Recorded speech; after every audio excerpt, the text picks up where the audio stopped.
Now, away from that, Minister of Tourism, Nabeela Tunis, has warned that people who fail to comply with the standards of maintaining hygiene on the beach may be fined.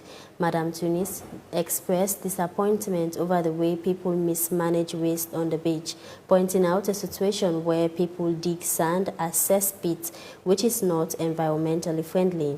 Minister Tunis was speaking during day 2 of the 2 days cleaning of the beach to encourage Sierra Leoneans and beach users to get into the habit of disposing their waste responsibly. Joseph Johnson reports. She is not only providing leadership in the office, she also works hand in gloves with staff and stakeholders to keep the beach clean. The cleaning exercise is part of activities to celebrate, create and innovate month in the Tourism for All campaign. We're using this activity to encourage our Sierra Leoneans, our beach users, and people who are actually here who have businesses on the beach to get into the habit of disposing their waste responsibly.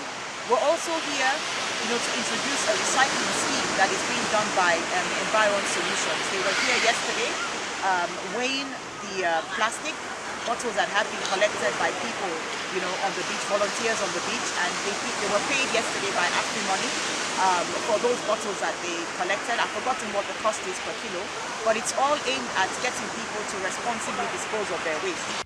But Minister Tunis is displeased with some of the activities on the beach, for which she says might attract fines moving forward. We have been having struggles with this beach, especially regarding the hygiene. You may note that we just commenced a demolition exercise which is targeting those illegal structures. Some of the sad things that we've discovered is that people actually, dug the sand and created pits out of it, cesspits out of the sand.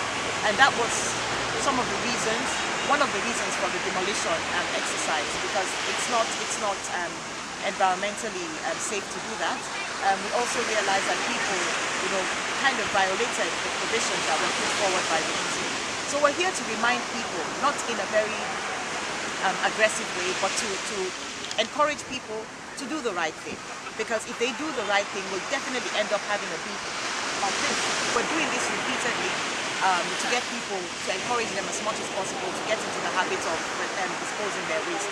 What we're also going to do today, aside from introducing the recycling, which is in partnership with Environ Solutions, we're also going to have bins distributed along the beach so that people do have somewhere to dump their waste. We're encouraging them to put the plastic bottles aside, so those plastic bottles and plastic waste and plastic packets could be weighed at a later date and they will be paid for it. So it's more or less making money out of waste, getting people into the habit of responsible disposal of their waste.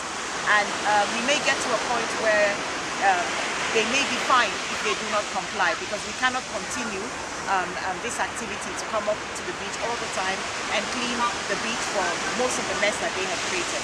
Stakeholders like Desmond Top, who also joined the exercise, expresses his appreciation of the initiative. I am very visiting the Ministry of Tourism. One, because this is one of the best beaches they will get in Sector. And this now I will call them an international beach, because people in Salon and the diaspora most of the time with the vacation we spend the time here.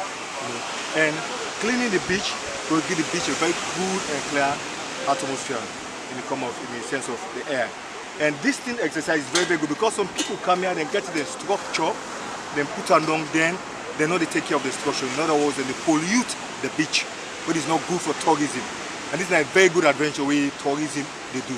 The introduction of recycling of waste, the strategic placement of waste bins along the beach, and stickers to encourage people to properly dispose of their waste climaxed the cleaning exercise.